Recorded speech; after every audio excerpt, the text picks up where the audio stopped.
So it is. That's so it is.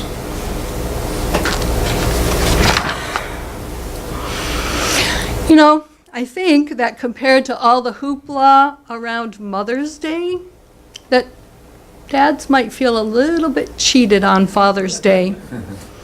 You know, mothers get cards, clothes, meals, candy, jewelry, phone calls, you name it. Statistically, dads get 30% fewer cards on Father's Day, and the phone calls they get are placed collect. I even read that dads are more likely to get flowers for their funeral than they are for Father's Day.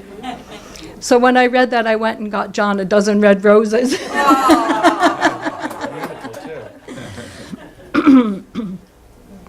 The top gift for Mom, jewelry. Fairly uninspired, but top gift for Dad?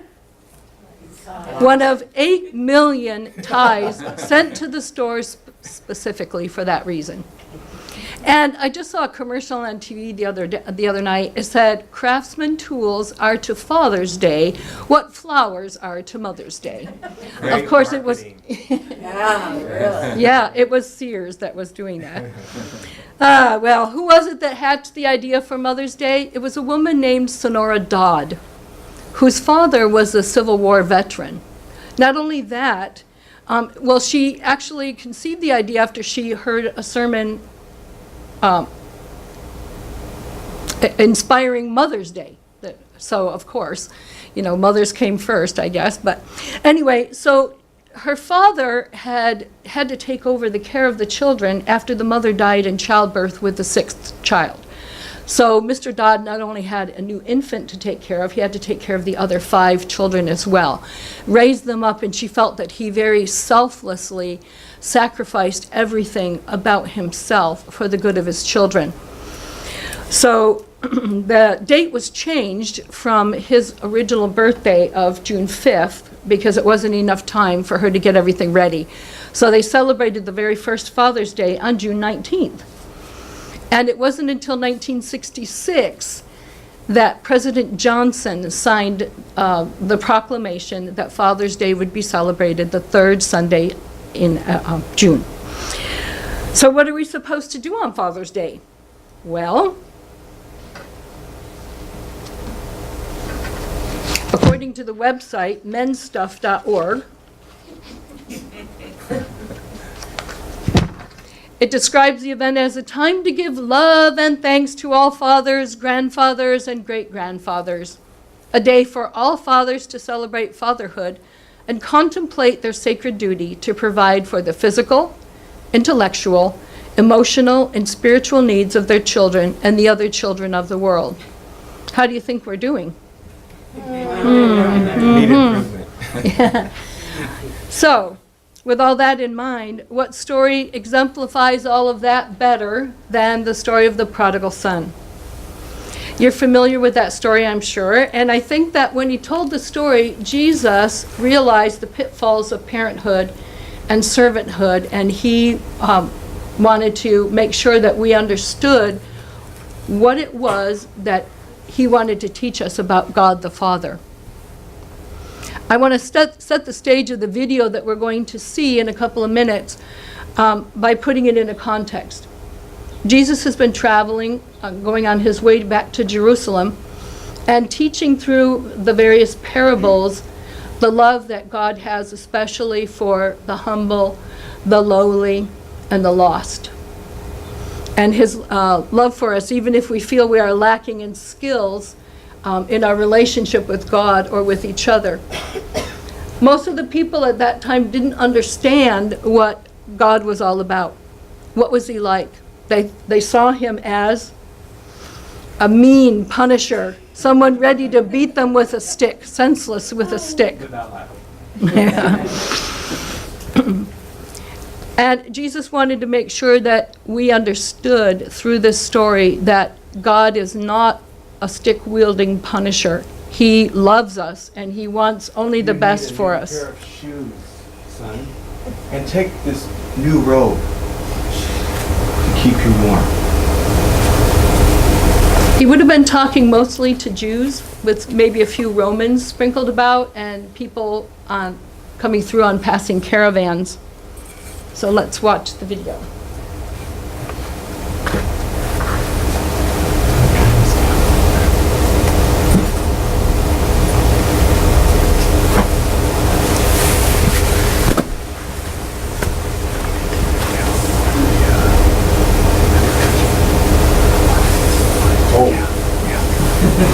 Whoops, volume. Too many things at once.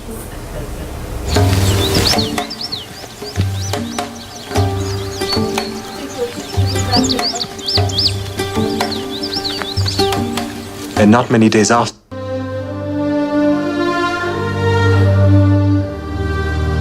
a certain man had 2 sons. And the younger of them said to his father, Father, give me the portion of goods that falleth to me. And he divided unto them his living.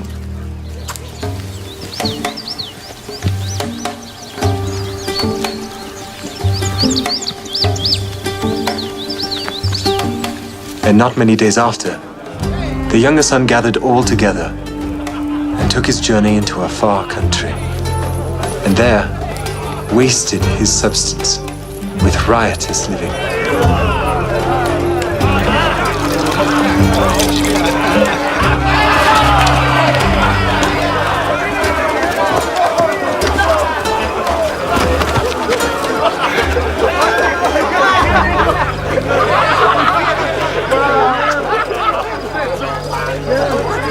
And when he had spent all, there arose a mighty famine in that land, and he began to be in want. And he went and joined himself to a citizen of that country, and he sent him into his fields to feed swine. And he would fain have filled his belly with the husks that the swine did eat, and no man gave to him.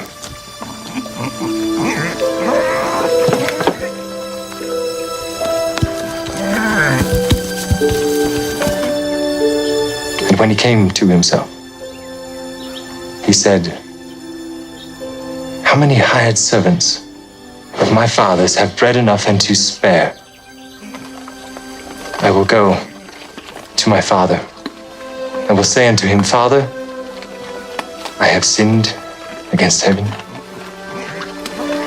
and before thee, and am no more worthy to be called thy son. Make me as one of thy hired servants. And he arose and came unto his father. But when he was yet a great way off, his father saw him and had compassion, and ran and fell on his neck and kissed him. And the son said unto him, Father, I have sinned against heaven and in thy sight, and am no more worthy to be called thy son.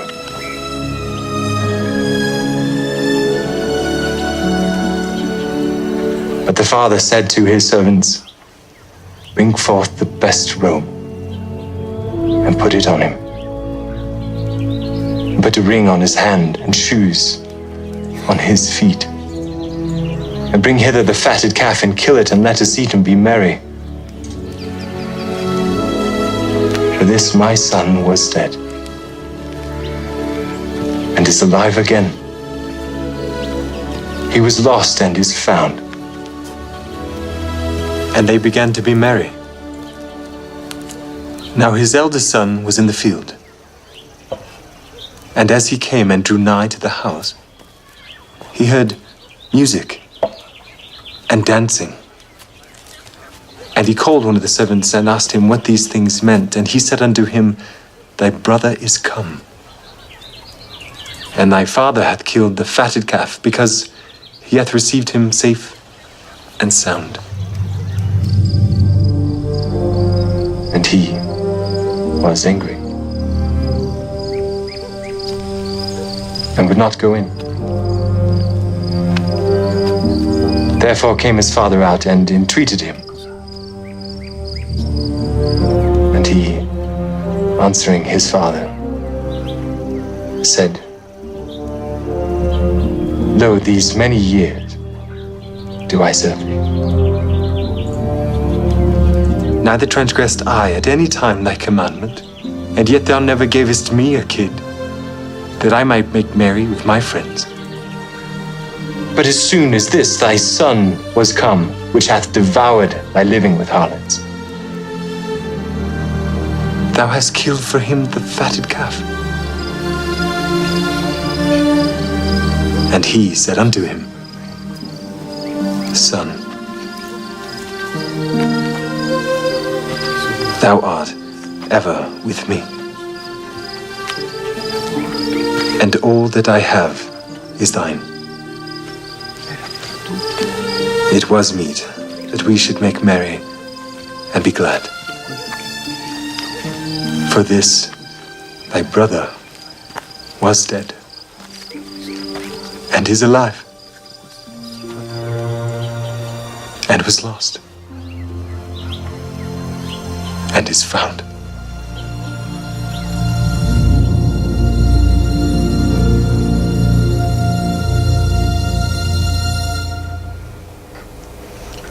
There were several cultural anomalies that Jesus put in that film, or that story, specifically to teach us certain lessons. First of all, the Jewish listeners would have just absolutely been astonished that the younger son would even dare to ask for his inheritance. He didn't care whether his father was dead or alive, obviously, because of course he wasn't supposed to receive his inheritance until the death of his father. So by asking for it, he was very much dishonoring his father. Usually fathers held all the possessions, and 2/3 of it went to the elder son, who then had the responsibility of taking care of the mother and any unmarried sisters. In the story, the fact that the younger son demanded his share illustrates that our true nature causes us to rebel and no longer seek the truth. Oops. I guess I could put that up just a tad so I don't keep doing that. Those same listeners would appreciate the irony of a young Jewish boy being reduced by circumstances to feeding pigs, a very degrading job. Pigs were unclean and Jews couldn't eat them. In that warm a climate, and it's very similar to what we have here in Yuma or the Imperial Valley, pigs could get easily full of diseases, and the meat was hard to keep from spoiling. But the younger son was so desperate that he was even ready to eat the food being given to the pigs, close enough for a young Jewish boy. Again, here's a representation of how turning away from our true selves to a tempting and inviting life lived by worldly standards is not for us. It doesn't last. The listeners would also find it unthinkable that a distinguished, well-to-do father would actually run to greet his son. Jewish patriarchs of that time just did not do that. They would send a servant to go and escort the person, the visitor, or the guest coming to greet them. What's really amazing to me is why most ministers who speak on this topic tend to focus on the prodigal son, when actually there are 3 characters in this story. And in my research and preparing to do this talk this morning, I found out that each person, each character in the story plays a very important role. I noticed that the mother didn't. Did you see how he just ran right past the mom, didn't even say, "Our son is coming home"? I thought, whoa, that is really strange.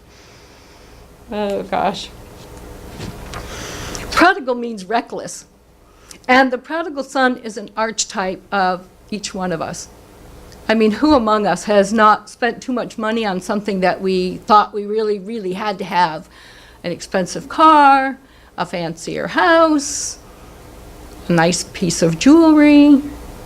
Who hasn't wanted to separate themselves to live their own lives in their own way? I know I had I had a full scholarship to college. I went to college. I spent my first semester there, fell in love, left college, and got married at the end of the year. Gave up my scholarship. I kick myself now. I really, really, really, really do. But I wanted to go do my own thing. The heck with my parents. What did they know? I was self-serving and rebellious, like the prodigal son, who really dishonored his father by being so self-centered. Or perhaps we are like the elder or the good son, who symbolized the self-righteous Pharisees of the time. Underneath our constant obedience to authority, we're feeling resentful that we are not always properly rewarded for our hard work. Have we ever gotten jealous because someone got recognition they didn't earn, but received when we earned it, but didn't receive it? My sister called me yesterday complaining because she's the director of dance for Hunter College in New York City. And she works 80 hours a week preparing everything, PowerPoints and presentations and scholarships for the students. And I mean, the list goes on and on and on and on. She has to go to an award ceremony to watch the woman who gives all the money get the recognition for the success of the dance program. And so it happens, and it's the sense of fairness. Is it fair? This son dishonored his father by being so resentful. Personally, I would rename this story the parable of the loving father, because throughout the whole story, the father lavished love and generosity on both of his sons. He continually showed all the attributes of a loving father: forgiveness, acceptance, trust, hope, enthusiasm, and the best one of all, rejoicing. That father never, I'm sure he never stopped praying and hoping for the Spirit to fill his son.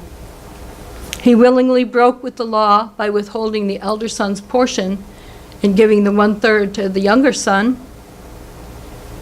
He waited for the Spirit to fill his son and trusted in his safe return.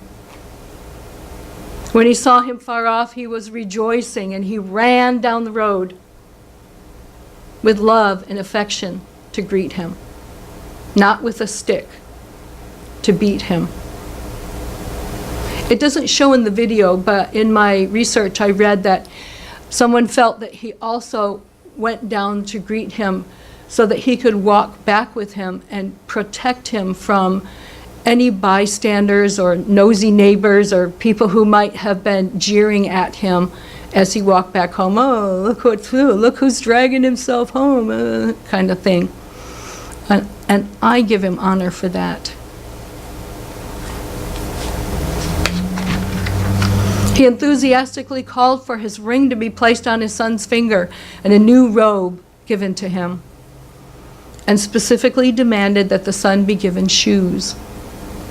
Now, I never realized this before, but this is very important, because the son expected to go back and be reinstated as one of his father's servants, and he was perfectly happy. He really was content with being able to start there. And servants in those days didn't wear shoes. So the fact that the father gave him a pair of shoes signified he was taking him back as his son, reinstating him with all the rights and benefits as a son being restored to him. And finally, the father shouted out, "Let's rejoice, let's celebrate, kill the fatted calf, let's go have a party.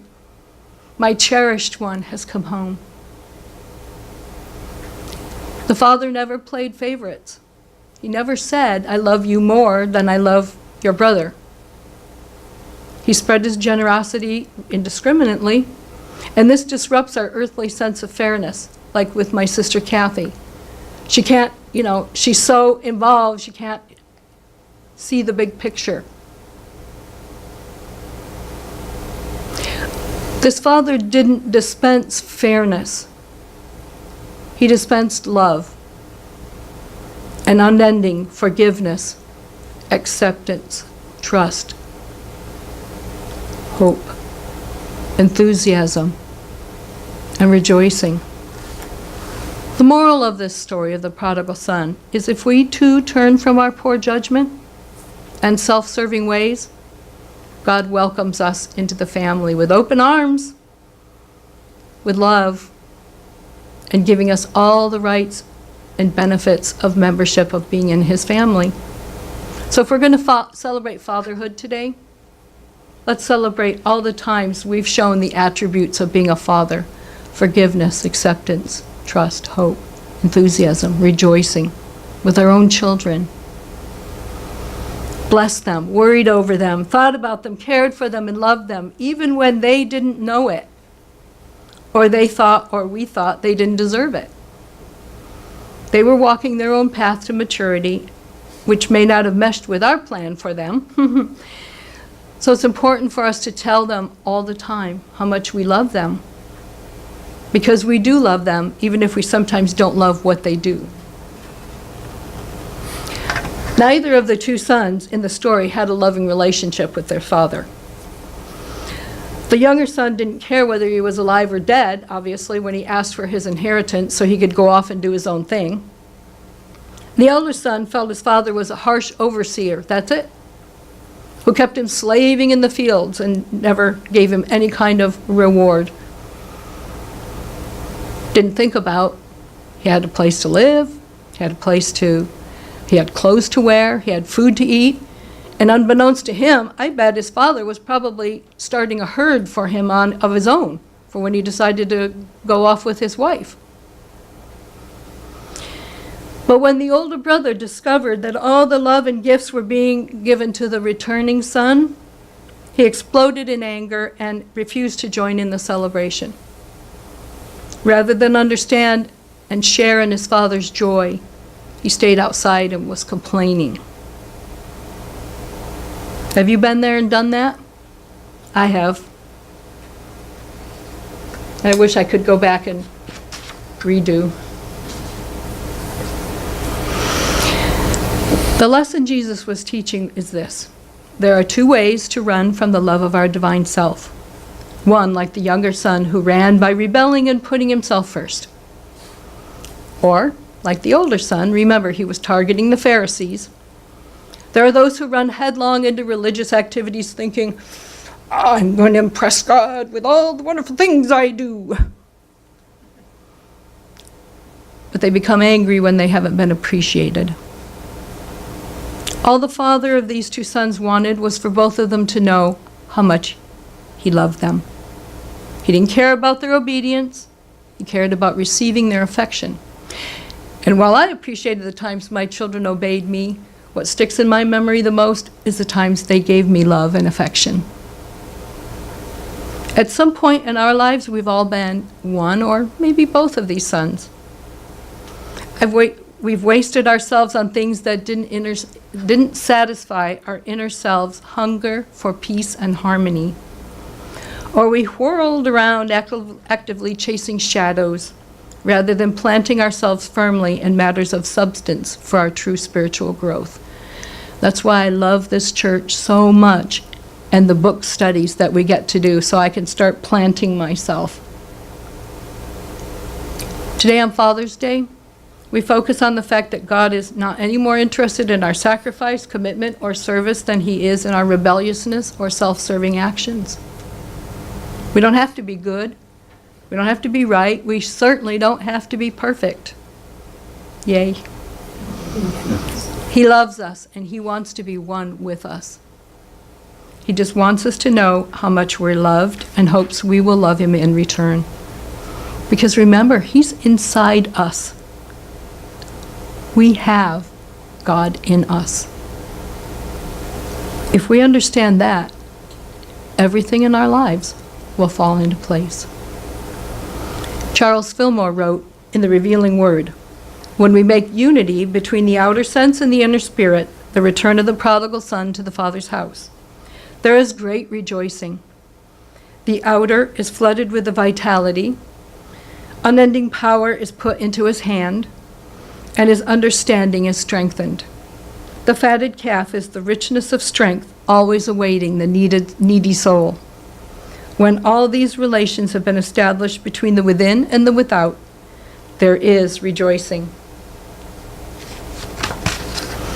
The story of the prodigal son, or today, as we're calling it, the story of the loving father, is about unearned love, as well as forgiveness, acceptance, trust, hope, enthusiasm, and rejoicing.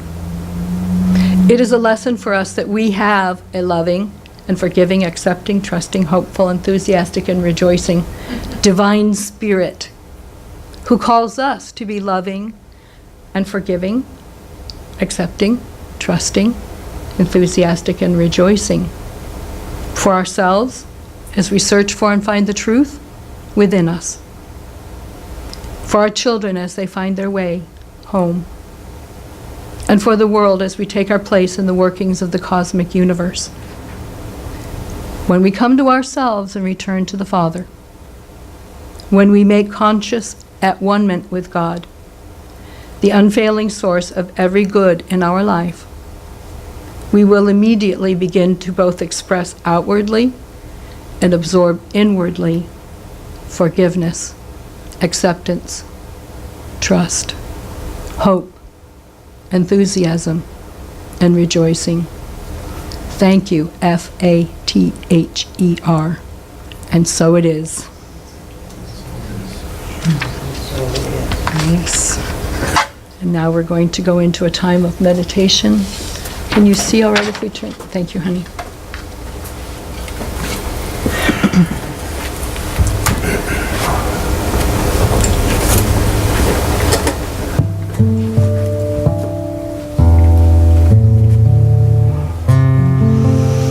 Take a deep breath. Exhale all the way into the center of your being. We know that the Father is always waiting for us, and He desires only to shower love and forgiveness where it is needed. As we listen to the music, let go of your concern that you are not good enough.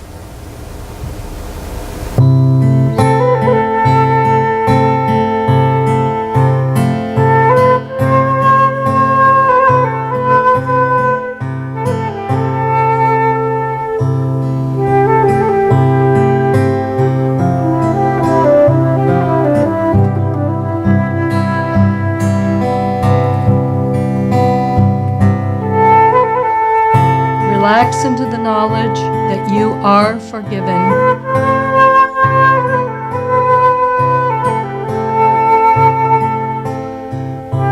Be assured that you are enveloped in divine affection, surrounded by the Father's truth that He is inside of you as the I Am.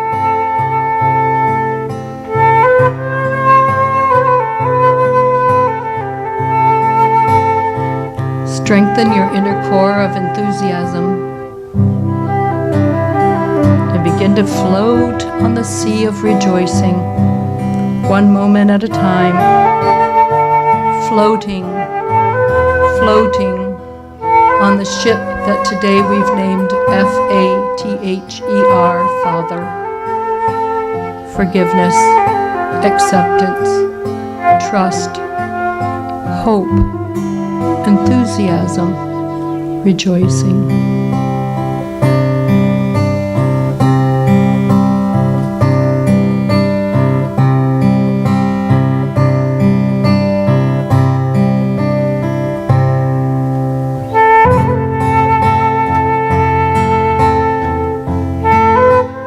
Right now, may you find peace within. In this moment, trust that you are exactly where you are meant to be.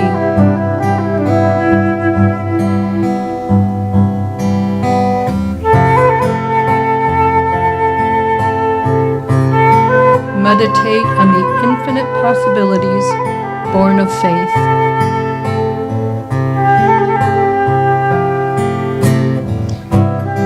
Feel a desire to use the gifts you've been given and pass on the love that you have received.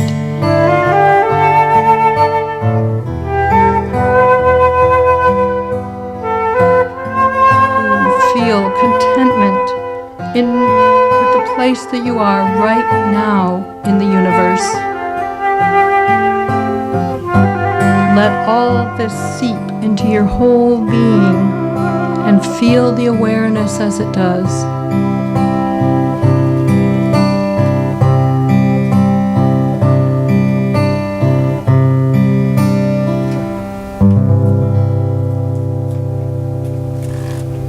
And when you're ready to get off the Father ship, you may come back, open your eyes and come back to the present.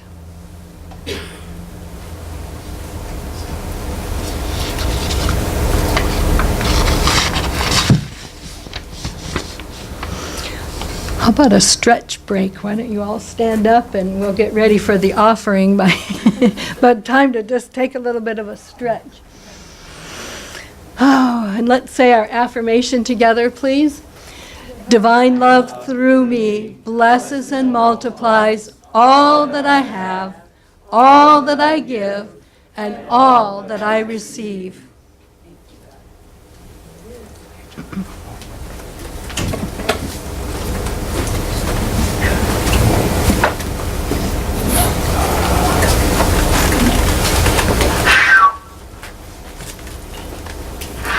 On this one, it's going to be Amazing Grace. He's going to play his lovely alto flute for one verse first, and then we'll sing the same verse twice.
Divine Spirit, take these offerings that we have given so lovingly and so wholeheartedly. Take them and use them, bless them, multiply them, and help us to feel the love, the forgiveness, the acceptance, the trust, the enthusiasm, and the rejoicing that we should feel when we give these gifts. And so it is. Thank you. Okay, shall we all stand up, and don't forget to stay afterwards. We've got Father's Day goodies back there. There's kisses, because one of the things the Father did was kiss his Son, so I had to make sure I brought kisses for you. And we're going to be celebrating. So let's say our prayer for protection. The light of God surrounds me. The love of God enfolds me. The power of God protects me. The presence of God watches over me. Wherever I am, God is, and boy, all is well. Let's make our circle and sing our peace song. All right. I didn't know that flashed.